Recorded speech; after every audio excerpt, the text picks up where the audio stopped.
হানিমুনের দ্বিতীয় দিনের গল্প নিয়ে হাজির হয়েছি আমরা।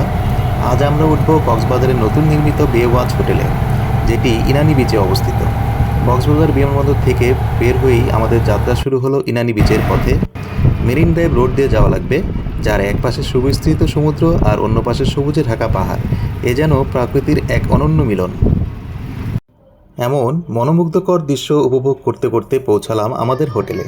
কক্সবাজার বিমানবন্দর থেকে ইনানি বিচে বে ওয়াচ হোটেলে পৌঁছাতে প্রায় ৪৫ থেকে ১ ঘন্টার মতো সময় লেগেছিল। হোটেলে পৌঁছে চেক ইন প্রক্রিয়া চলছিল, আর আমাদের স্বাগত জানানো হলো এক গ্লাস ঠান্ডা ওয়েলকাম ড্রিঙ্কস দিয়ে।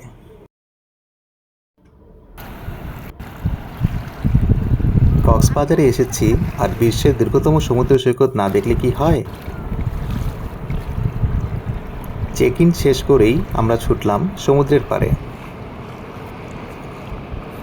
পৃথিবীর দীর্ঘতম এই সৈকতে দাঁড়িয়ে উপভোগ করলাম অপূর্ব সূর্যাস্ত।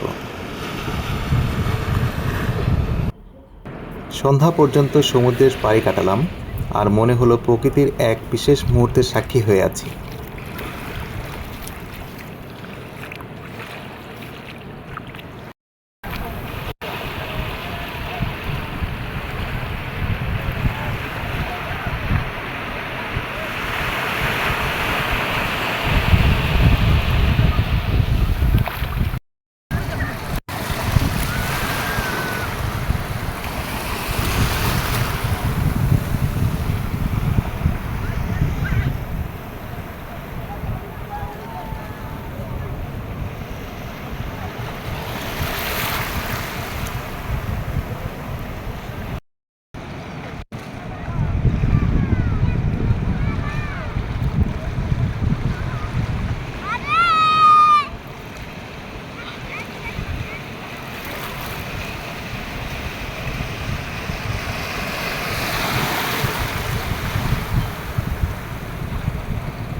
এরপরে চলে গেলাম হোটেলের সাথে সংযুক্ত বে লাউঞ্জ রেস্টুরেন্টে, যা বিচের পাশেই অবস্থিত।